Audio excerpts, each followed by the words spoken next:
everyone. Welcome to our new episode of Data Analytics Podcast, where we delve into the latest trend and innovation in the world of data management. And today we have a very special guest joining us. He is none other than legendary Bill Inmon, the father of data warehouse. Hello, Bill. Welcome to the show. Thank you, Prerna. It's a pleasure to be here. So, today we are going to explore a topic that's been generating a lot of buzz in the data industry, the connectivity between data lakehouse and data warehouse.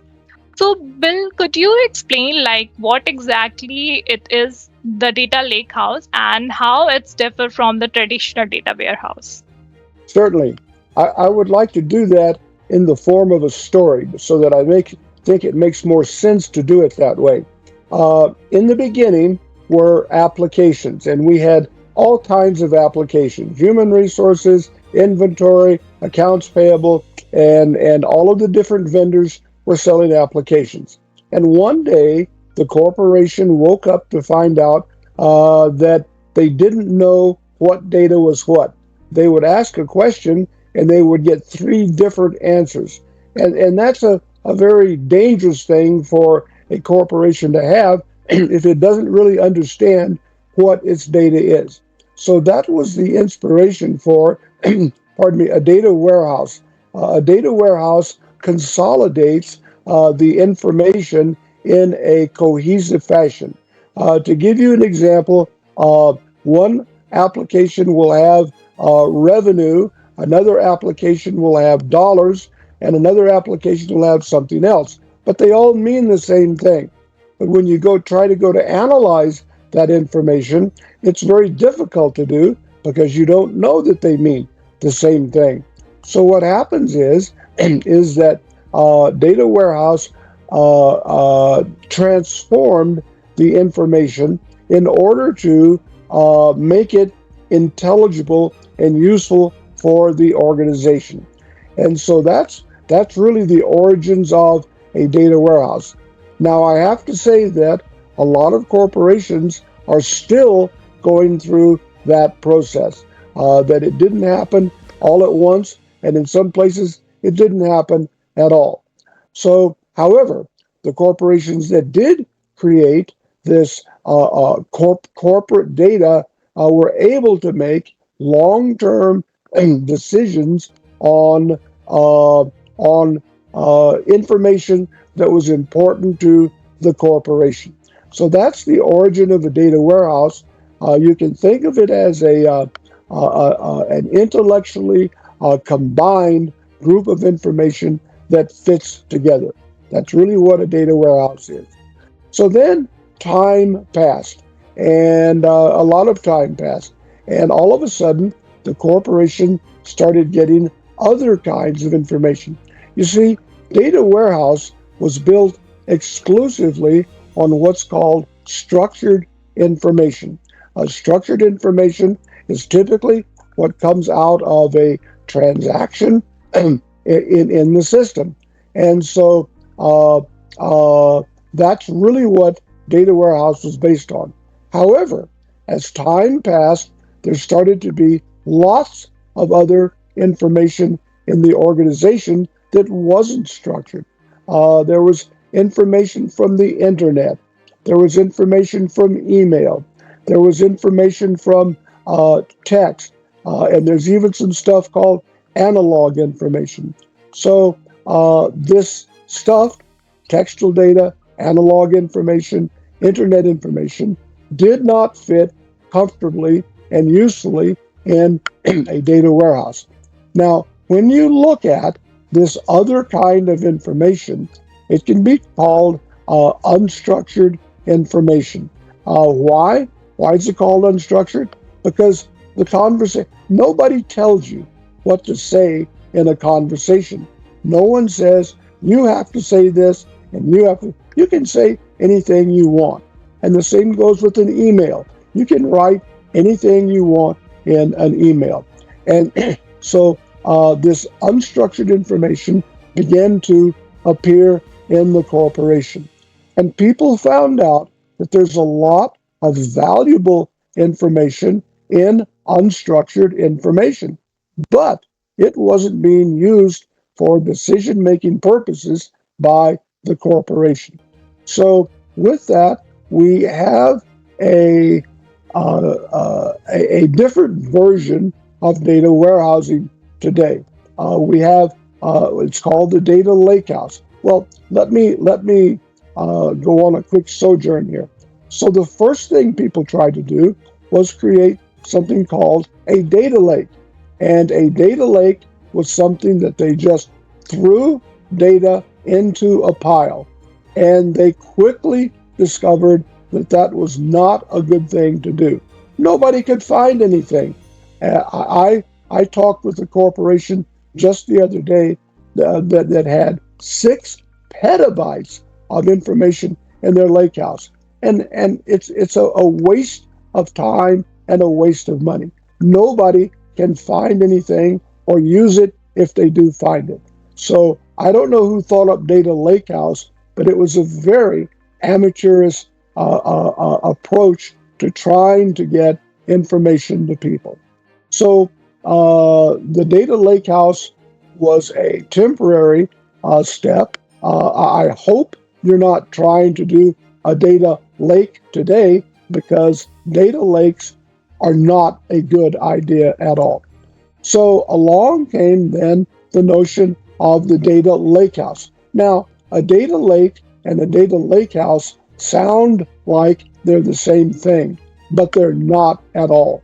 They're as different as the North Pole is from the South Pole, and so just because they sound the same does not mean the same thing at all. Because when we go into the data lakehouse, there's a lot of things we have to think about. We've got to think about taking metadata that tells us what's in the data lakehouse and where to find it. That's one thing we've got to do. A second thing we've got to do is to take the data that we have and put it into a form that we can analyze. Now, those turn out to be two very big things to do, very important things to do. Let's talk about the metadata. The metadata is a directory of where data is, so that when you go into the data lakehouse, you can find what it is that you're looking for. That's the first thing. Now, there's lots of different forms of metadata in the data lakehouse. It's not simply the repositories that we used to have. That's not it at all. There's a lot of other things, because the different forms of data, principally textual data and analog data, require different ways of expressing the metadata. It's still people, when people think of metadata, they think of rows, columns, definitions of databases, and those are forms of metadata. But when you get into text and you get into analog, you find that there's a whole different way that metadata is represented. And so when you go to the data lakehouse, first off, you need a different understanding of the metadata that's needed. You still need the metadata. It's actually very important, but it takes on a different form. Let me give you one quick example of what I mean by a different form. When you get into the world of text, you find out that text is quite different from your structured data.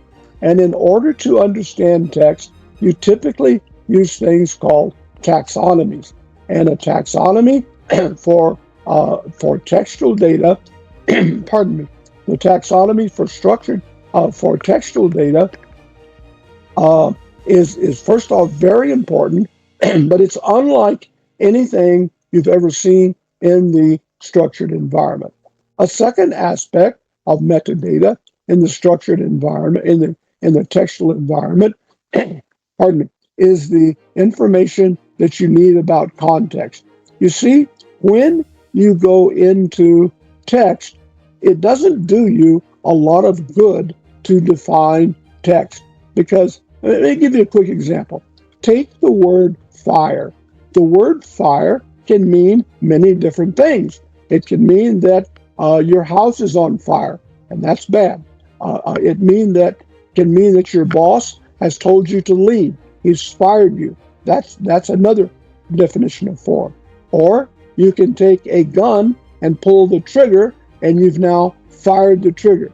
So if you see the word fire, you don't know what it means until you understand the context.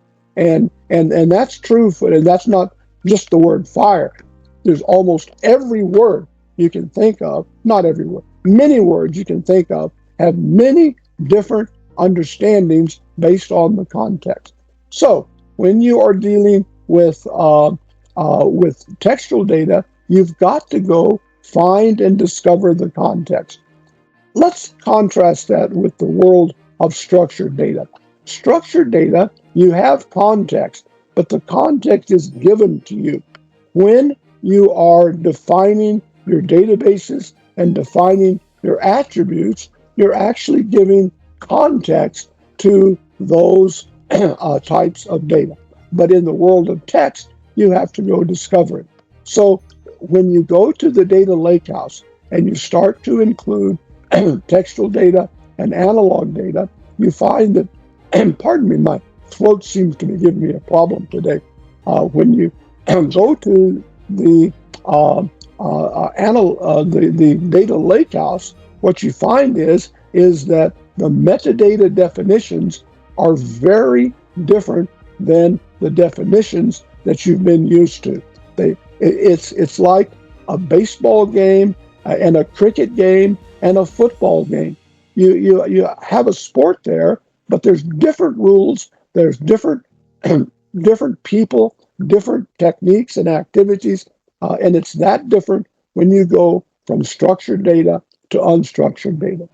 Now let's go into the world of analog data. Analog data is data that's generated by a machine. When I think of analog data, I think of a manufacturer with all of these machines running.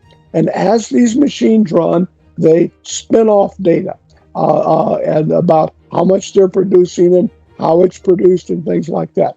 And that's typical of what we call analog data. Now, analog data is significantly different from other kinds of data. And the biggest reason why analog data is significantly different is that analog data spins off far more data than anything else. If you were to compare structured data to textual data to analog data, what you would find is there's relatively little structured data, there's a whole lot of textual data, and there's a huge amount of this analog data. Do we want to try to store all of the values of analog data? And the answer is absolutely not, because 99.9% of analog data doesn't have any value or any purpose, but some small percentage has great value and great purpose. In order to illustrate that point, suppose for the next few minutes you think of yourself as a surveillance camera for a parking lot. And so here you are as the surveillance camera for the parking lot, and throughout the day, every second or so, you take a picture of what's going on in the parking lot. And people are driving in, and people are driving out, and people are getting out of their car. And this is what you capture. And is this information about people driving their car in and out useful information? Probably not. However, one day there's a break-in into a car. And so one day for 30 seconds time, you see a person breaking into a car and robbing something out of the car. Is that information useful? You better believe it is. Very useful information.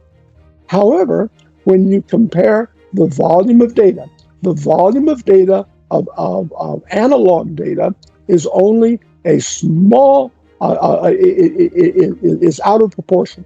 The vast majority of analog data is something that is not useful at all. However, there's a very small percentage that's very useful.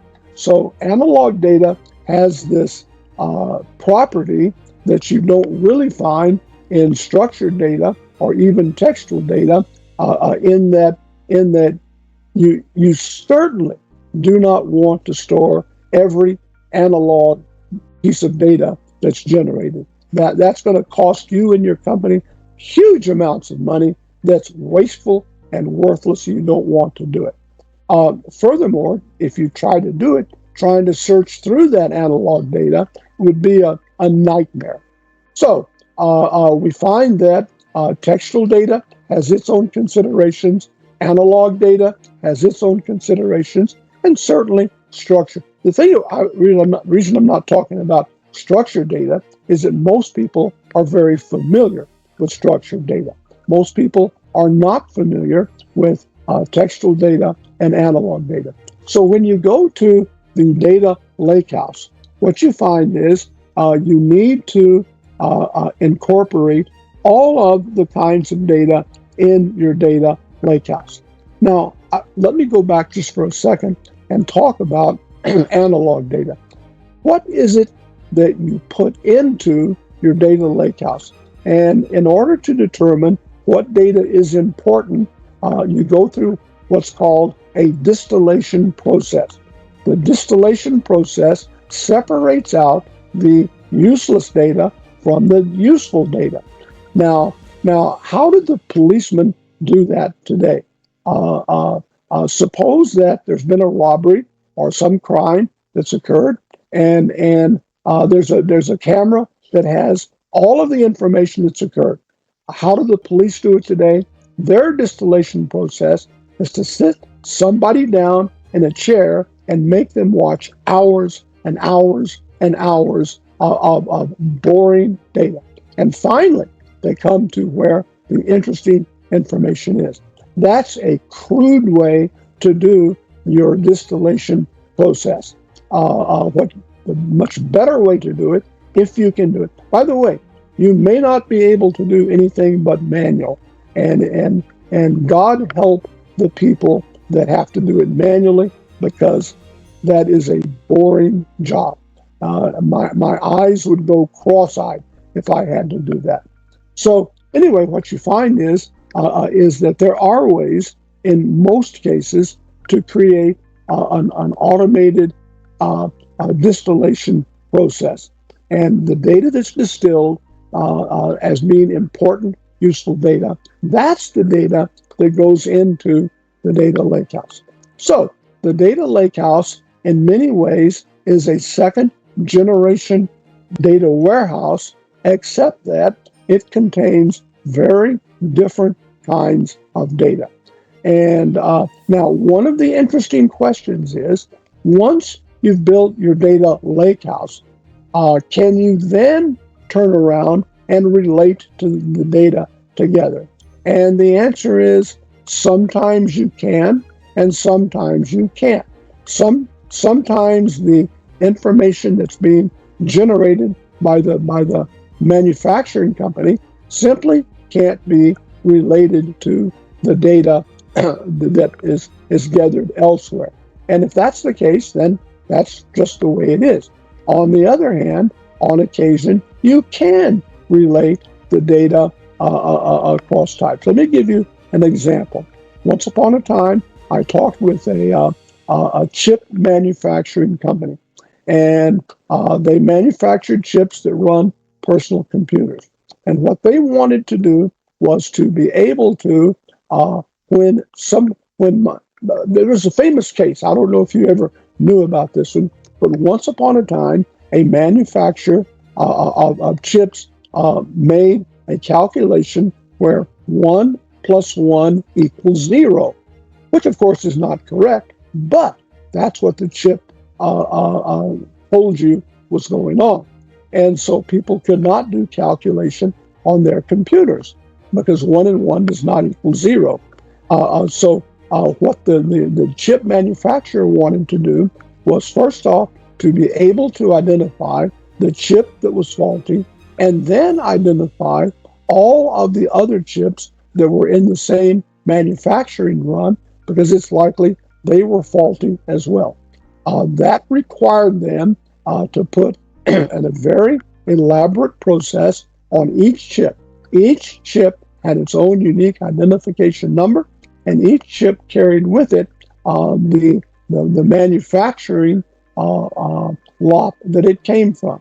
And in doing so, the chip manufacturer could come along, and when they found that an error had occurred in the manufacture of the chip, they could then alert the other people that had been in the same manufacturing run to get a replacement for their chip.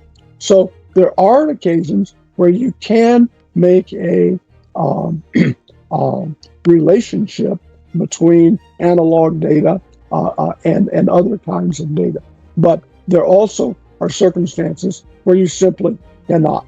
And so anyway, that's a simple answer to your question. How do a data warehouse and a data lakehouse relate to each other? The data lakehouse is the modern version of a data warehouse, but it encompasses a lot more different kinds of data than the data warehouse ever did.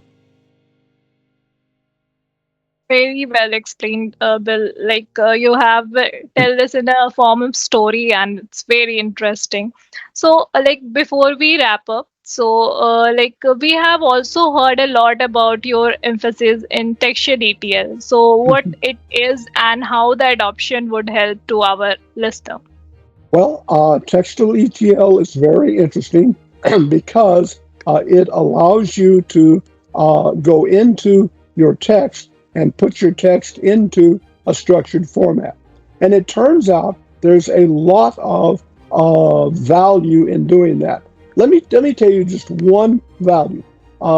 We have something we call the corporate card catalog. Many corporations have got documents everywhere. They've got all kinds of documents, and they've been storing them for years. And then one day, somebody discovers they need to go find a document. And when they do that, they do it manually. And it's painful and frustrating to search for a document in your corporation in a manual fashion. And so what you can build is what a library builds. When you walk into a library and you want to find a book, you normally don't go start searching from book to book to book to book, because you'll be in there a long time. Instead, you go to the corporate card catalog, you look in the corporate card catalog very efficiently, you find where your book is, and then you go to the place in the library where the book is. So that's how we manage libraries. Well, we can do the same thing in the corporation. We can go into the corporation, we can find the documents you have, put them in, because now we can look at textual information. As long as you can go into the text of the document, find what's there, you can make a card catalog. And now, when your corporation needs to go and find information, instead of going through a manual search, they can simply go to their card catalog and simply find what's there. So that's, by the way, there's lots of other applications for looking at text, but that's the most immediate one I can think of. Okay, that's really great. So thank you, Bill, for sharing your insights and expertise with us today. And it's been pleasure having you on the show. And thank you. Yeah, thank you, Bill. And to our listeners, thank you for tuning in. And we will meet in the next episode. Thank you, Bill, once again.